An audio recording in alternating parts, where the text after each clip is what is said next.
ఇతరులని చూసి అసూయ పడకూడదు. మన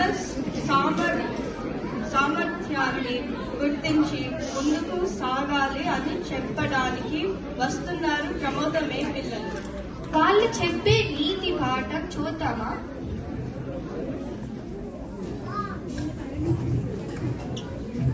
అందరూ దయచేసి కొంచెం నిశ్శబ్దంగా ఉండాలండి ప్లీజ్.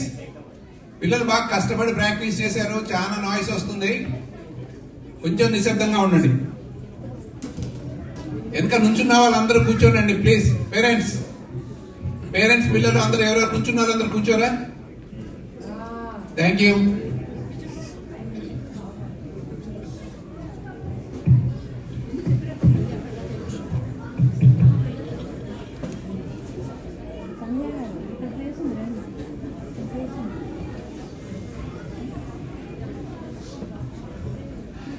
అందరికీ నమస్కారం. అనగనగా ఒక ఊరిలో రామయ్య అని చిన్న వ్యాపారి ఉండేవాడు. రామయ్య ఒక పెద్ద వ్యాపారం చేసి చాలా డబ్బు సంపాదించాలని కోరికగా ఉండేది. ఊరి వాళ్ళతో పరిచయాలు పెంచుకోవడానికి అందరికీ చిన్న చిన్న పనులు చేస్తూ ఉండేవాడు. రామయ్య, నిన్న ఇచ్చిన పని అయ్యిందా? లేదన్నా, ప్రయత్నించాను కానీ ఇంకా అవ్వలేదు. రామయ్యకి ఏ పని ఇచ్చినా ఊరికే నక్కపాయ దాటకాయ పద్ధస్తు అనుకుంటాడు. అవును, సరిగ్గా ఏ పని చేయడు.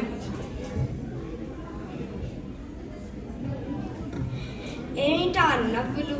చిన్న వాటిని చిన్న చూపు చూడటం పెద్దవాళ్ళ గుణం కాదు.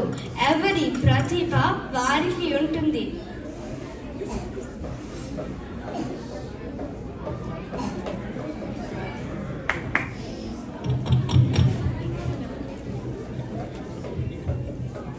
ఏమైంది రామయ్య? ఎందుకు ఇలా బాధగా ఉన్నావు? అమ్మా, అందుకు నన్ను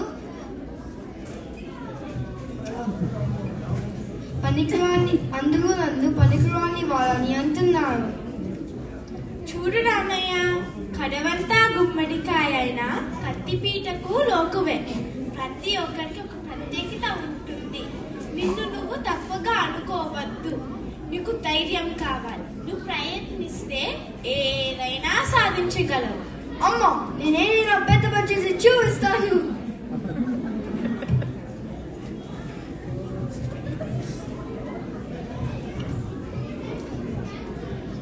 అందరికీ నమస్కారం. మీ వ్యాపారాలన్నీ బాగానే సాగుతున్నాయా?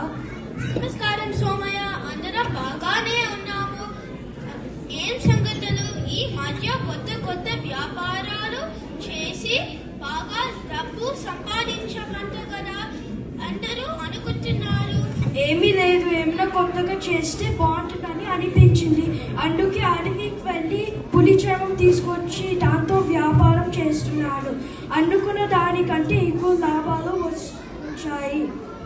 అవునా? నీకు చాలా ధైర్యం సోమయ్య.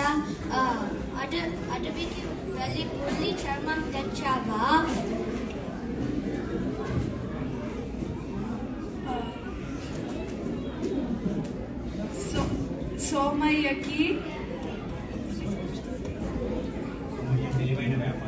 సోమయ్య తెలివైన వ్యాపారి. తన తెలివితేటలతో, శక్తి సామర్థ్యాలతో ఏ పని అయినా చేయగలడు. వ్యాపారం అంటే ధైర్యము తెలివి రెండూ కావాలి. అవును. నిన్న కొండ అప్పటికి కొనకడు.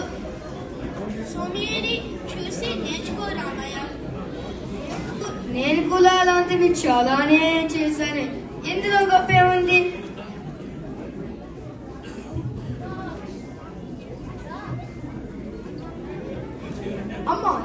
అమ్మా, నేను అడవికి వెళ్తున్నాను.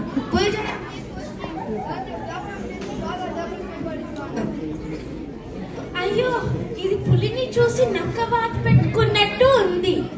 నువ్వు కొంచెం ఆలోచించు నాయన.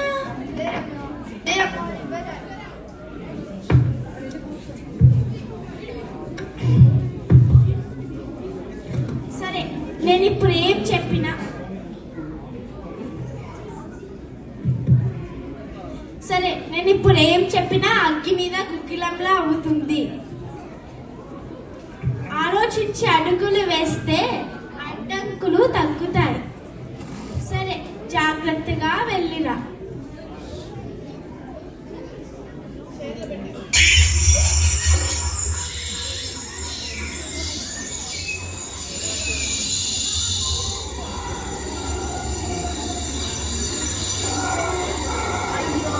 ఎక్కడా పులి కనిపించడం లేదు.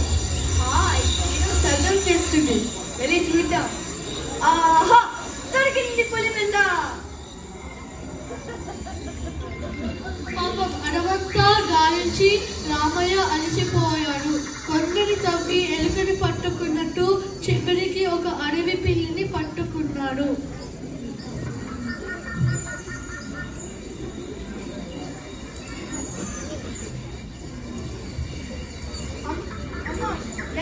ఎంత వెతికినా పెద్ద పులి దొరికేది. మాకు ఈ చిన్న పులి పిల్ల దొరికింది. చాలా బాగుందిరా. అత్త మీద కోపం గుత్త మీద చూపించినట్టు నా మీద చిరాకు పడుతున్నావేమి? సరే, ఎంత చెట్టుగా అంతేగా, నీకు దొరికింది తీసుకొచ్చా.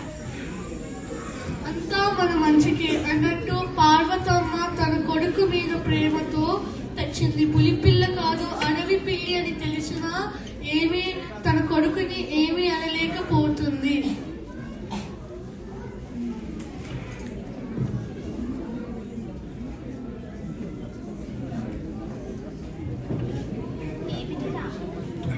ఏమిటి రామయ్య చేతిలో ఏమిటి?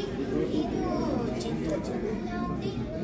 నువ్వు కూడా ఒక వ్యాపారం మొదలు పెట్టావా? అవును, నాకు ఏ పని చేతి కాదని అందుకు నన్ను హేళన చేసినా కదా. అందుకే అడవికి వెళ్ళి పులి పిల్లని తీసుకువచ్చి దాని చర్మంతో నా వ్యాపారం మొదలు పెడతాను. రామయ్య దీన్ని చూసి అడవి పిల్లిలాగా ఉంది. ఊళ్ళో అందరినీ నసిపూసి మానేటికాయ చేద్దామని అనుకుంటున్నావా ఏంటి? అది పులి పిల్ల కాదు, అడవి పిల్లి. అయ్యో, పులి అనుకుని అడవి పిల్లిని తెచ్చాడు. హనుమంతుని ముందు కుప్పిగంతుల, సోమయ్య ముందు ఎన్ని గొప్పలు చెప్పాడు. ఆపండి, ఇతన్ని ఎగతాళి చేయడం సరి కాదు. తప్పు చేసిన వారిని చూసి నవ్వడం కాదు, మార్గం చూపాలి. రామయ్య, ఇతరులను అనుకరించడం సులువు, కానీ ఆలోచించి పని చేయడం కష్టం.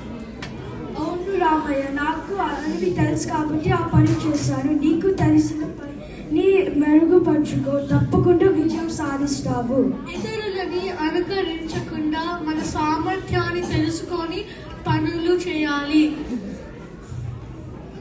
అహంకారం కాదు, ఆత్మవిశ్వాసం ముఖ్యం.